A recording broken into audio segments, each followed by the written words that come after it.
through the day, the several challenges that, when Brandon opened up in the morning, and then going from there, the discussion we had around critical infrastructure security, especially in the energy sector. Then we discussed the supply chain security panel, wrapping up with the poignant thought that we need to secure the products from the get-go, make it secure by design. I think the disclosure of vulnerabilities, identifying them, of course, and then disseminating has a very important part. And probably, nobody better than you in this room and the panel to talk about it and expand the discussion with Matt and Ben. So welcome you all, gentlemen. Please take it away. All right, Val, I appreciate it. Hear me. I'm unfortunately not in Augusta or San Antonio. I'm stuck in Nashville in the airport, so I'm going to do liberal use of the mute button here. But let me get started. I mean, the panel is ostensibly about software and software security and vulnerabilities, application security. And let me get started. I've worked with Ben Halpert and Matt Klein for some amount of time. And given the background noise that I have, I'm going to start with Matt. And Matt, if you could give us some sense of your background as it relates to application security and kind of the viewpoint that you bring. And then when you're done, I'll have Ben Halpert do the same thing. And then I'll kind of give my background. But let's start with you, Matt. Like, what perspective do you bring to this discussion? What scar tissue do you have to show for your experience in the application security space? Yeah, sure. Thanks, John. I appreciate it. I'm glad to be with everyone. I've got about 20 years in cyber, started way back in the 2000, 2001 timeframe, and was a practitioner for a long, long time, but did become a security leader somewhere along the trail. Was convinced, my arm was twisted to become a leader.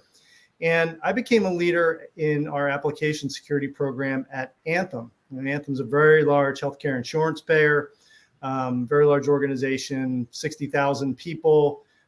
Millions of members, customers, whatever you want to classify them as, and it's just a diverse connections with not only consumers of the healthcare insurance, but also providers, employers that are providing insurance to their employees, that sort of thing. So you can imagine the amount of applications that are created to support that entire business ecosystem. So I was asked to be a leader back in 2010. So this is a decade ago, to lead an application security program that was broken, completely broken.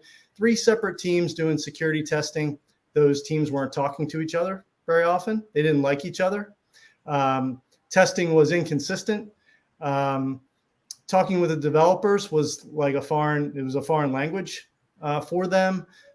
Just broken process, broken people, broken tools, technology, the whole gamut of a program. So over the course of the next 5 years prior to Anthem's breach, where I was a pretty major part of that, I had built, structured a multifaceted program that layered in security throughout an SDLC, included some external contractors to do some pointed penetration testing on our crown jewels and our most important applications. So really, my angle on this is how to build a functioning program for any organization and making sure you're layering in security at the right times, the right places. I heard broken. That's what I heard. That good transition to Ben. So Ben, no, I mean, you've had a variety of roles yourself. Where do you come in, and what perspective do you bring in this realm to our discussion today? Yeah, so I guess Matt and I started off our careers at about the same time. So I've been in the industry for about 20 plus years, and started in the defense industrial base, working at Lockheed Martin Corporation for 12 years. Moved over to the healthcare sector, worked for McKesson for about 4 years. Then started the security program and privacy program at a company called Ionic Security, who was acquired by Twilio about 6 months ago. And recently, I just started as the CISO at Groupon about a week and a half ago. So, I kind of bring to the table, well, this is what we do in the DIB. This is what happens in healthcare, and this is what we need to care about. And by the way, if you're looking to do kind of best in class, I can talk about how to do it at a startup too. So I was employee number 37 at Ionic Security. And I was responsible for building the product security function, the corporate internal audit function, the compliance function, the privacy function, the physical security function, and the cyber function. So, taking all of that knowledge and bringing it down to a smaller scale where you can actually service regulated industries. Our largest customer base at Ionic Security was the financial services industry. And so, kind of bringing that to the table and not breaking things, but learning how to fix things that may be broken. All right. Well, look, I was just trying to get past the another Southwest announcements. Apparently, everyone is traveling through Nashville right now, the entire planet. Okay. So on my end, I've been a trusted advisor to many, including Ben, on matters of software risk from large to small companies. So I've kind of seen, how to do it and how not to do it. Scar tissue, as I mentioned. That's why I liked what Matt said about broken. I mean, like, we've seen everything. So given like the history of less than optimum performance or achievement, SolarWinds happened at the end of last year.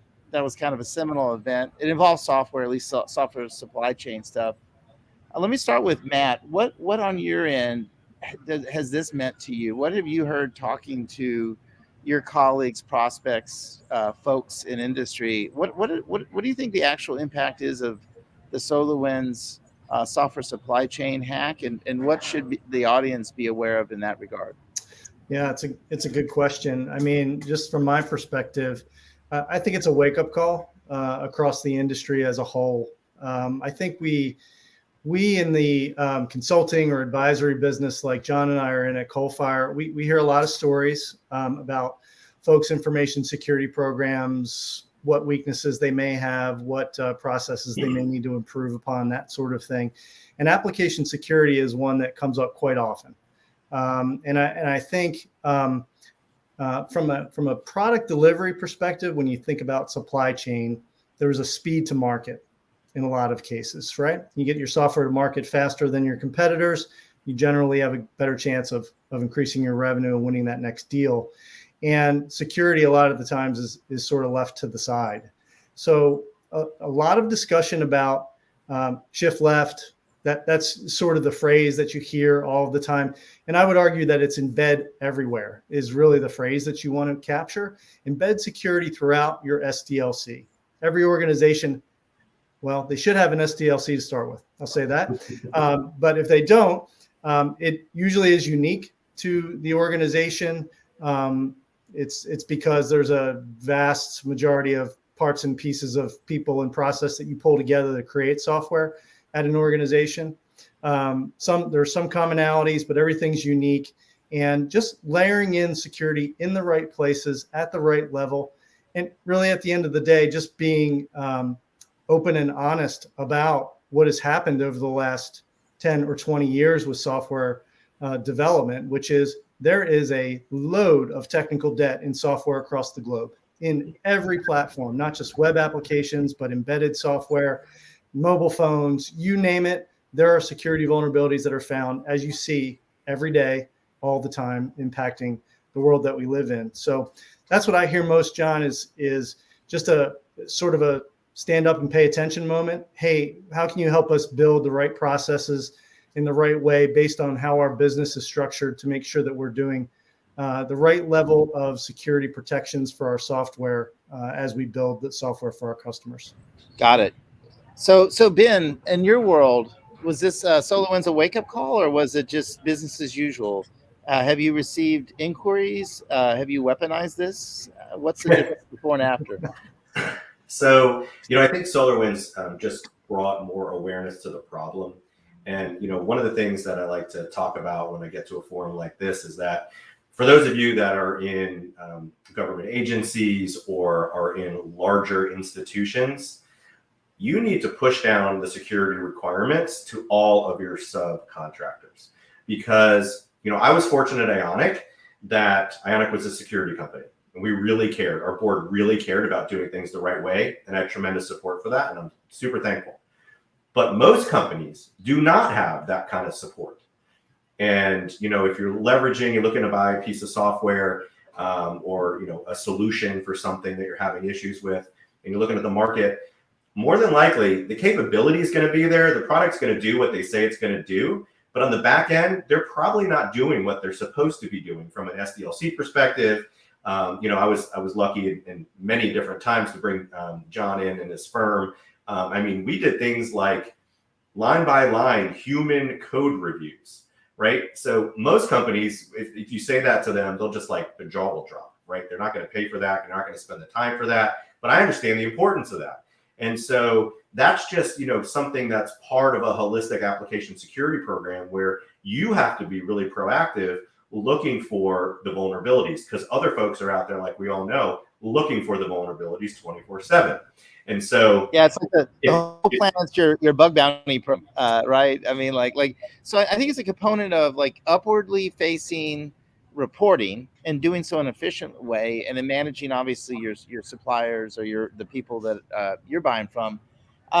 Is this entirely a technical solution, or is it a combination of technical, business, and how about legal? Let's go revisit that. How aligned, or how did you use, Ben, in the past, the legal components to enforce some of this stuff at all with your suppliers? I'll start with Ben. Yeah. And so, I like to think of the concepts of due care, right? And due diligence, and making sure that we're doing what we should be on behalf of our customers. And if you're, not working with your legal team and your organization, you absolutely should be, because they'll have your back. Especially when it comes to things like, if someone on the leadership team, as an example, says, well, can we just buy cyber insurance for that? Us practitioners know that cyber insurance doesn't do anything really to help your organization at all. And the coverage keeps on declining as the attacks go up and the payouts go up. So, making sure that you have, strong communications and relationships with the folks on leadership team, including legal, will help you go a long way. On your side, Matt, how did Anthem and others use the legal legal means to enforce this with their suppliers? Was that something they did, or was that something you were working to do? Yeah, it was something we were working to do. Back then, it was tough to construct contractual SLAs for some of our suppliers and some of our external developers. We had, admittedly, we had some legal issues with even training some external developers because of HR sort of rules and regulations and offshore sorts of things. So we had trouble even getting down to the point of, speaking the same language about what the expectations were from a team perspective. So I echo what Ben is saying. Truly important to have that line of communication open with your legal team, not just in software security, but across the board. Can truly help you sort of, set some guardrails in what your relationships are with your suppliers. Okay, so let's talk about, AppSec in general for starting point. The depth of testing and the depth of testing, both from a test coverage standpoint, static analysis, dynamic analysis, and also portfolio coverage. What was your sense, Matt, at Anthem about, did you test the entire portfolio as frequently as you would have liked? Did you have visibility into that? How did you figure that out? And, what were the lessons learned on, testing techniques that you did to get a better sense of confidence and security?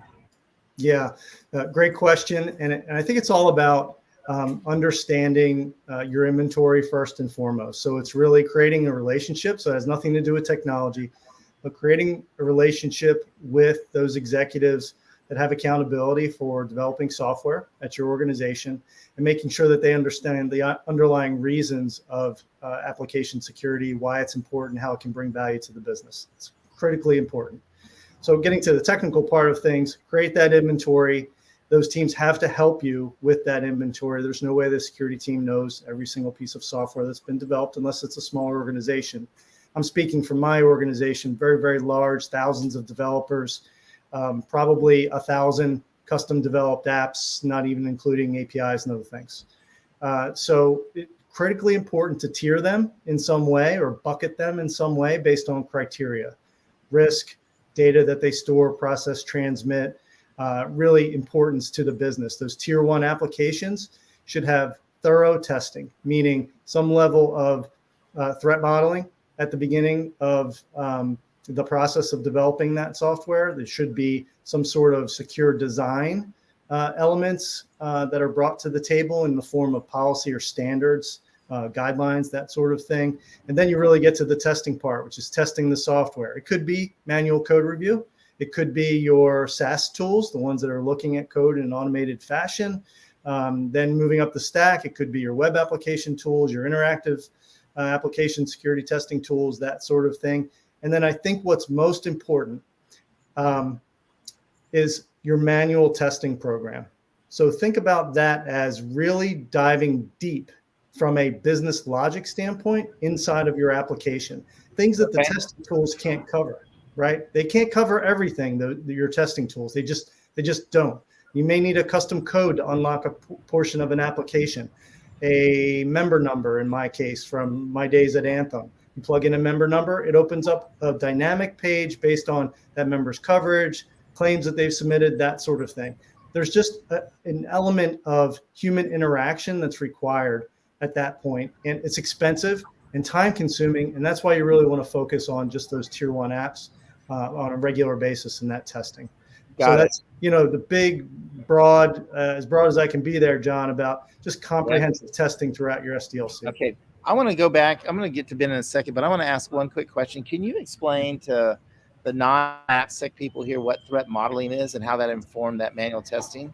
Yeah, threat modeling is really just looking at an application from the adversary's view and determining what would an adversary try to do to that application to break in, to steal data, to change data in some cases, but to do something that the application's not meant to do. That's really how I can boil it down, in 10 seconds, John. Does that help? Right. Okay. Ben, how about you?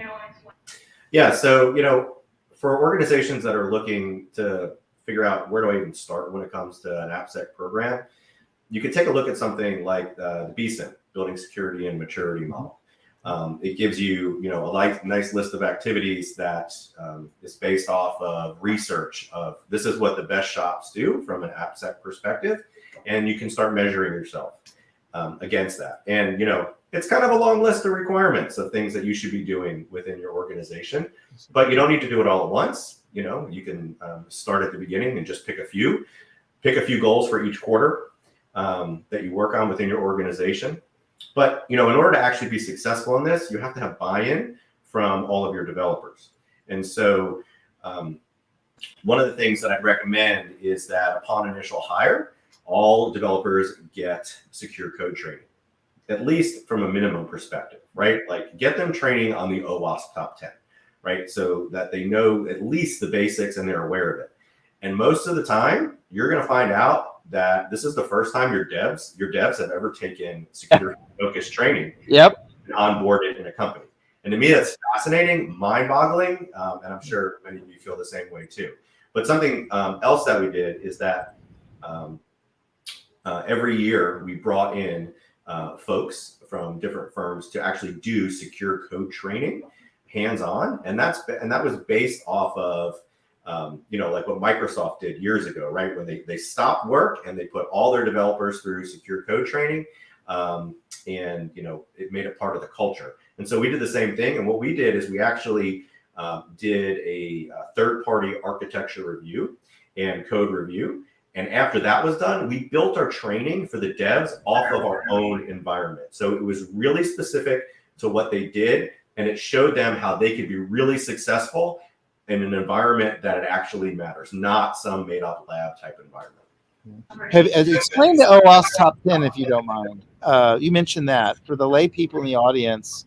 What is the OWASP top 10, and how is it different from normal like CVEs, specific commercial CVEs and vulnerabilities? Yeah, so the OWASP top 10 is kind of the top 10 most common errors found in application development. And so, this is what's found in the wild. These are the things that are being exploited by our adversaries. And many of them are super, super basic. And if, you can at least hit those top 10, it's a great starting point. And something else that, helps mature a program is that no matter how big your organization is, you should do some type of a bug bounty program. And, from a startup perspective, if you're a small company or you're starting with a small budget, you can't afford to hire someone that their full-time job is to run a bug bounty program. Because by the way, if you actually do it yourself and build it yourself, you do actually have to have staff dedicated to that. But you can use one of the third-party bug bounty programs. And this way, they take care of dealing with people, determining the researchers that are going to go after your systems, go after your code, and then they handle giving out the rewards for discovering vulnerabilities. So you don't have to deal with any of that as well, but you still get kind of, the same benefit of your own bug bounty program. Bug bounties, Matt. I mean, what's your experience? Did you put those to work at Anthem, or is that something that is table stakes at this point, or is that something that we all should look at? Yeah, nothing that I did at Anthem, but I think it can be an important part of a program, an overall program. I think any element that incents people to help you find problems before the bad guys do is a really good thing to do. John, I wanted to touch on OWASP just for the folks that are in the crowd. What's always interesting to me about the top 10 is how much it doesn't change. It has been around for so long. And I think I just read an article last week or the week before that I think 5 or 6 out of the 10 has stayed the same since 2010. So we really need to get some of these table stakes problems solved. And then one other thing, John, just from a resource perspective, Ben brought up BSIM, which I think is a really great resource, something that we use pieces and parts of to model the Anthem program after. Microsoft also has a model that has been published. And I think more recently, especially if you're in the government space, you're going to want to take a look at the draft of NIST 800-218 that was just published last month. Another framework to guide software security, but I've only started to delve into it.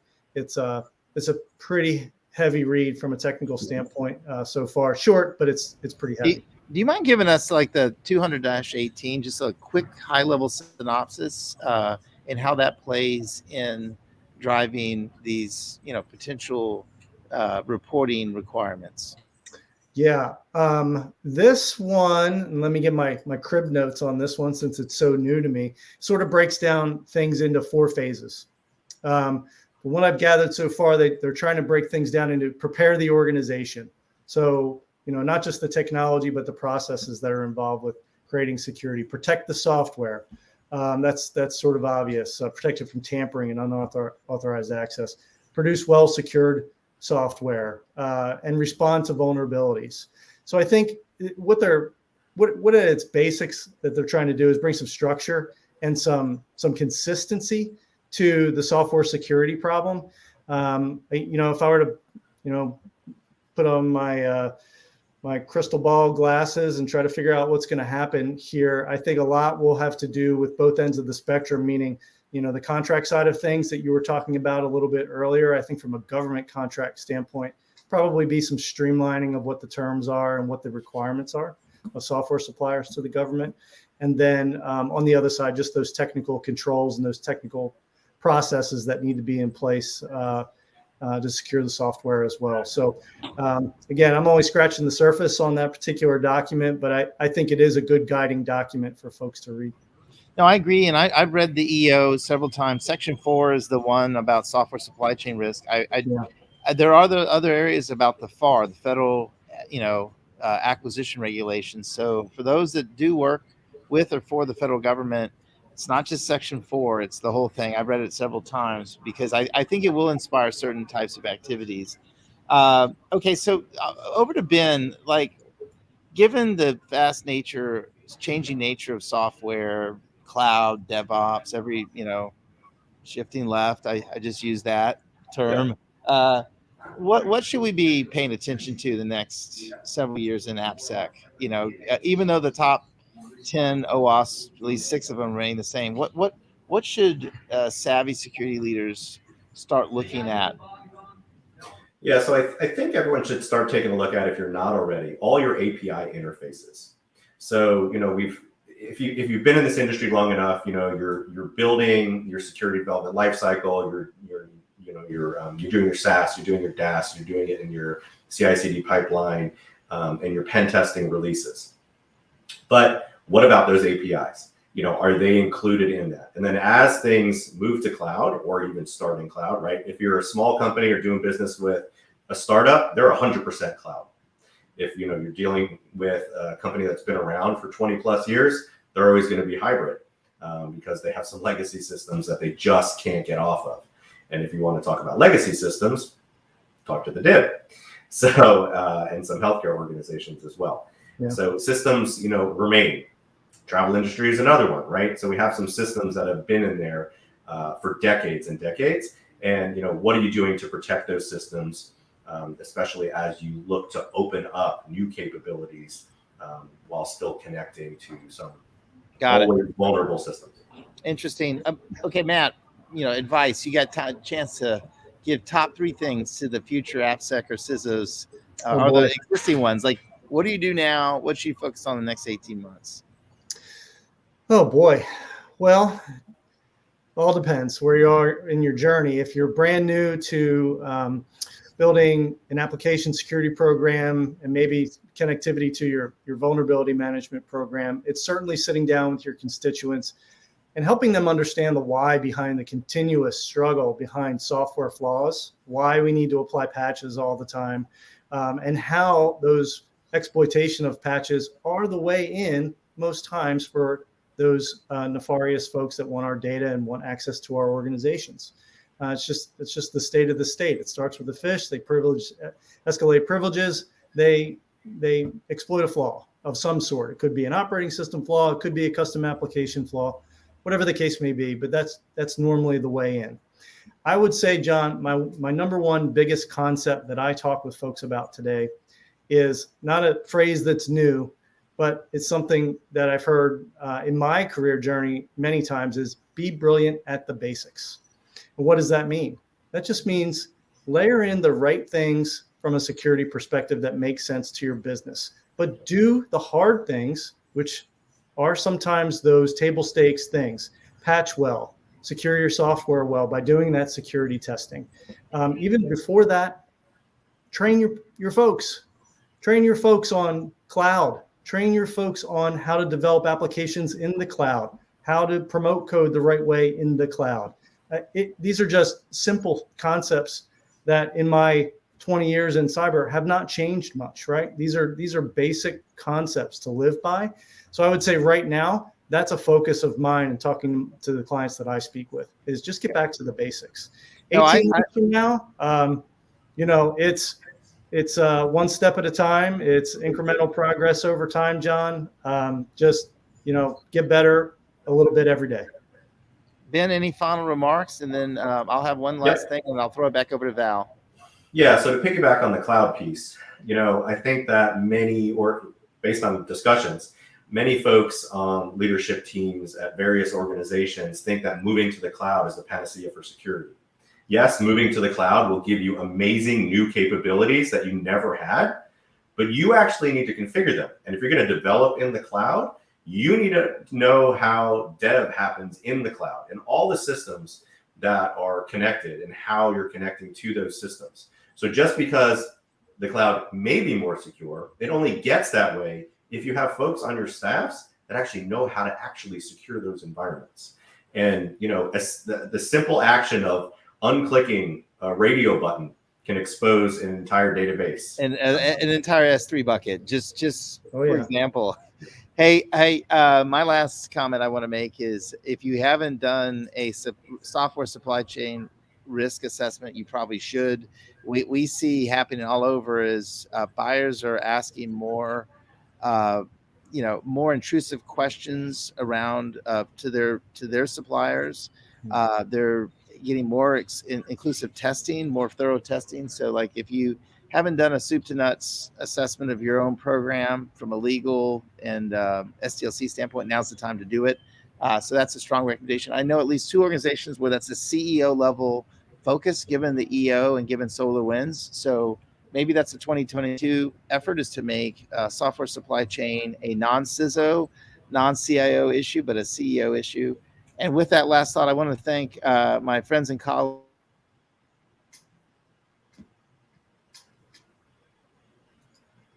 Well, thanks for having us. Well, it did work until the last minute, so I think we're all great to wrap this up. But thank you, Matt, Ben, and I'll thank John live probably soon. Thanks, Pretty Matt. interesting Thank you. topic, absolutely something that we should keep in mind for the application security and vulnerability environment. So thank you again. Thanks for joining us. We will switch over to our next panel momentarily. But gentlemen, it was great to have you and good to work with you. Thank you. Thank you.